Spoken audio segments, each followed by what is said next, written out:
बिस्मिल्लाहिर्रहमानिर्रहीम। अस्सलाम वालेकुम नाज़रीन, आप देख रहे हैं राय साकिब डिजिटल मीडिया और उम्मीद करता हूँ आप तमाम लोग खैरियत से होंगे। आज का ये ब्लॉग मैं एटीसी के बाहर से, एटीसी लाहौर के बाहर से आप लोगों के लिए रिकॉर्ड कर रहा हूँ। आज मेरी कुछ मुलाकातें हुई हैं डॉक्टर यास्मीन राशिद साहिबा से, उमर सरफराज चीमा साहब से और बाकी और कुछ लोग जो 96/23 और मुख्तलिफ FIRs के अंदर जेलों के अंदर बंद हैं, उनसे मेरी मुलाकातें हुई हैं, पाकिस्तान तहरीक इंसाफ के वर्कर से और लीडरान से। कुछ बड़ी खबरें हैं तो मैंने कहा क्यों ना मौके की मुनासिबत जानते हुए यहीं से आप लोगों से शेयर कर दूँ। Let's start with doctor Yasmin Rashid साहिबा। मेरी तवील मुलाकात हुई आज, उनकी वेटिंग लिस्ट काफ़ी लंबी थी, उनसे पहले काफ़ी सारे मुकदमात थे जिनको पहले पेश करने के बाद फिर डॉक्टर यास्मीन राशिद साहिबा को पेश किया जाना था। डॉक्टर यास्मीन राशिद साहिबा ने 2-3 चीज़ें आज कैटेगोरिकली मुझे बताई हैं। एक तो ये कि डॉक्टर साहिबा जब प्रेसिडेंट बनी हैं तो बाकी लोग आकर उनको काफ़ी सारे मुबारकबाद दे रहे थे, तो वो कह रही थी कि अल्लाह का शुक्र है मैं तो जेल के अंदर बैठी बन गई, बाकी लोग तो जो इस रेस में थे पंजाब के और बाकी जनरल सेक्रेटरी वगैरह ब्ला ब्ला ब्ला, वो बाकी सूबों के तो शायद कागजात नामजदगी भी जाकर खुद जमा करवाएं, लेकिन मैं तो जेल के अंदर बैठी हुई, अल्लाह ने मुझे इस इज़्ज़त से नवाजा है। आगे चलिए तो कुछ बहुत इंपॉर्टेंट चीज़ें हैं। सबसे पहले तो डॉक्टर यास्मीन राशिद साहिबा, जो वहाँ पर लोग मौजूद थे, वकला मौजूद थे और बाकी कुछ और साबिका टिकट होल्डर PTI के, वो लोग भी उनसे मिलने आए हुए थे। तो डॉक्टर साहिबा इनकरेज कर रही थी तमाम लोगों को, बार बार इनकरेज कर रही थी कि गिरफ्तारियाँ दो तो इलेक्शन लड़ सकोगे, वैसे एब्सकॉन्डर तो इलेक्शन लड़ ही नहीं सकता कि अगर आप जब तक भागे रहोगे कैसे इलेक्शन लड़ोगे। बेशक जेलों में बैठकर इलेक्शन लड़ो, लेकिन फेस करो ट्रायल को, मुकदमों को फेस करो। ऐसे केसेस ख़त्म नहीं होंगे कि जब तक आप ऑन द रन रहेंगे, केसेस वैसे ख़त्म नहीं होंगे और आप लोग इलेक्शन नहीं लड़ सकेंगे। ये कैटेगोरिकली डॉक्टर साहिबा ने बार बार लोगों को कहा कि जिन लोगों ने इलेक्शन लड़ना है गिरफ्तारियाँ दो, सियासत है, इसमें गिरफ्तारियाँ भी होती हैं, इसमें जेल भी होती है और आप उतने ही ज़्यादा रिफाइंड और उतने ही बड़े लीडर बनोगे कि जब आप इन सारे मुकदमात को फेस करोगे। उससे आगे चलिए तो डॉक्टर साहिबा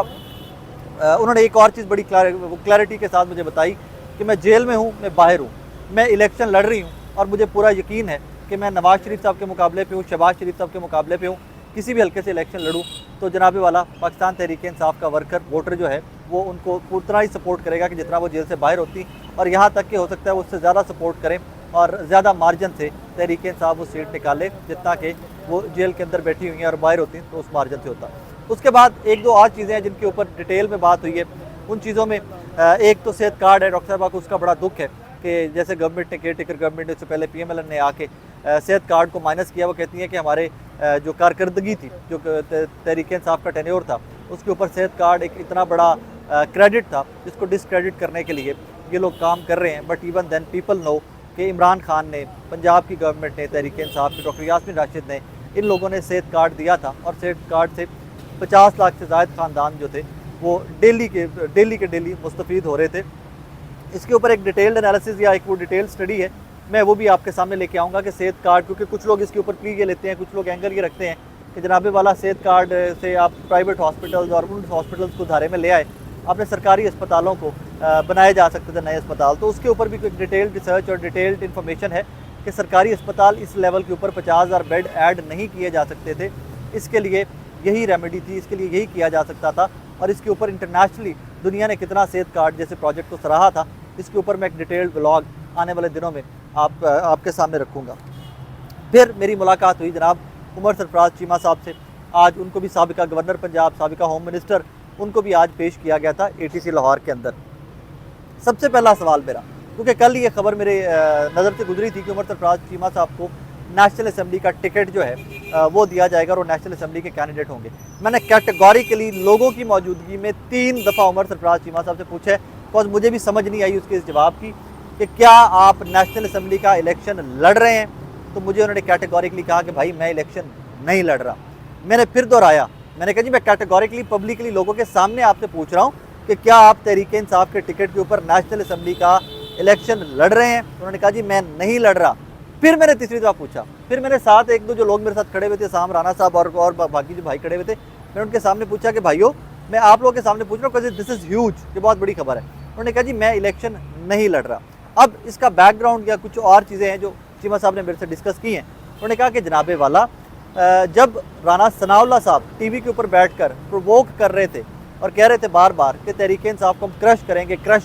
करेंगे, तो हम कैसे ना माने कि ये मुस्लिम लीग नून का एक प्लान था, मुस्लिम लीग नून ने एक ट्रैप बिछाया हुआ था तहरीक इंसाफ के वर्कर के लिए। सेकेंडली उन्होंने कहा कि जो लोग शनाख्त हो गए हैं वो तो मिलिट्री कोर्ट्स में चले गए हैं, जिन्होंने तोड़ फोड़ की, जिन्होंने जलाओ गिराव किया, जिनकी भी शनाख्त होगी वो तमाम लोग तो मिलिट्री कोर्ट्स में चले गए हैं। सेकेंडली उन्होंने कहा कि अगर राना सनाउल्लाह साहब के घर के ऊपर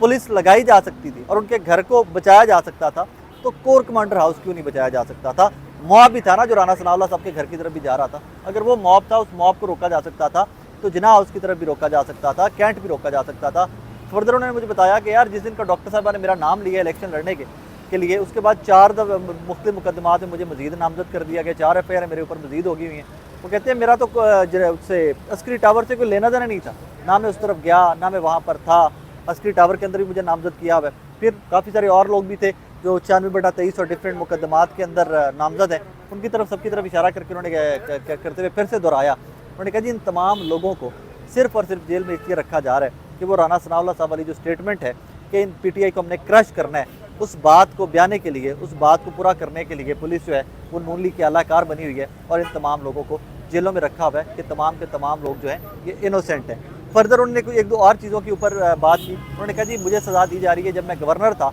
और एक जाली साहब, मैं वर्ड टू वर्ड कोट कर रहा हूँ, these are not my words, ये उमर सरफराज चीमा साहब के अल्फाज हैं कि मुझे सज़ा दी जा रही है गवर्नरशिप की कि जब मैं गवर्नर था तो मैंने लेजिटिमेसी नहीं दी थी हमजा शहबाज साहब वाले जाली इलेक्शन को, तो मुझे उस चीज़ की सज़ा दी जा रही है। फर्दर जब मैं होम मिनिस्टर रहा जितने महीने, मैंने किसी एक सियासी वर्कर के ऊपर जाली FIR, जाली मुकदमा नहीं बनने दिया। जहाँ पे कोई प्रेशर आया भी मैंने वो प्रेशर सहा, लेकिन मैंने किसी भी इस तरह के बंदे को इंक्वायरी के बगैर, तफसीलात के बगैर किसी के ऊपर FIR नहीं होने दी। और मुझे उसका सिला ये मिल रहा है कि सबसे ज़्यादा FIR मेरे ऊपर और मुझ समेत बाकी जो लोग हैं उनको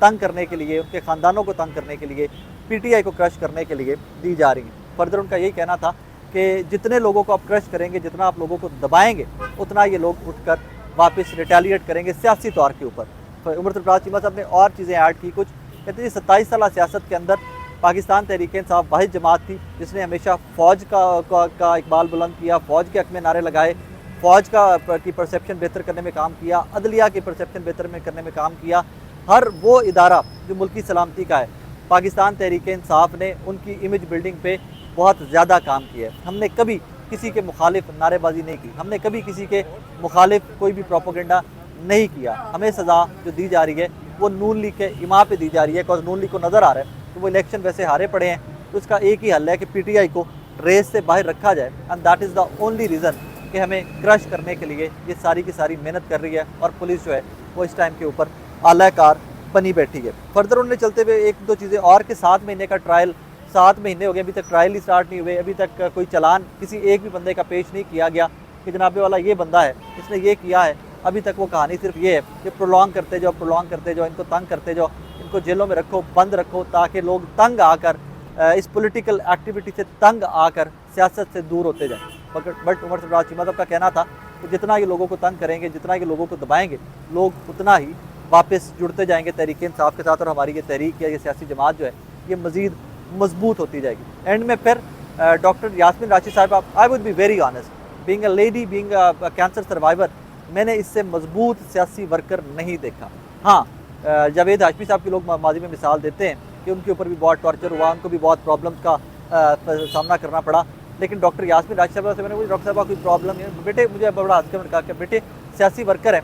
जेलों में आना जाना लगा रहता है, लेकिन मेरा स्टांस क्लियर है, मैं इलेक्शन लड़ूंगी। मैं बाकी लोगों को भी इंकरेज करती हूँ, बार बार इंकरेज करती हूँ, घरों से निकलें, जिन लोगों ने इलेक्शन लड़ने हैं, जो कैंडिडेट्स हैं वो गिरफ्तारियाँ दें, वो जो लीगल प्रोसेस है उसको फॉलो करें, ताकि कल को आप लोग जेलों में बैठकर भी इलेक्शन लड़ेंगे तो पाकिस्तान के अवाम, पंजाब के अवाम जो हैं वो आप लोगों को सपोर्ट करेंगे। बहरहाल इसमें कुछ बड़ी खबरें थी डॉक्टर यास्मीन राशिद साहिबा को लेकर और उमर सरफराज चीमा साहब को लेकर, तो मैंने ये मुनासिब समझा कि मैं ATC से बाहर से खड़ा होकर आप तक पहुँचा दूँ। अपना बहुत सारा ख्याल रखिएगा, दुआ में याद रखिएगा। अल्लाह।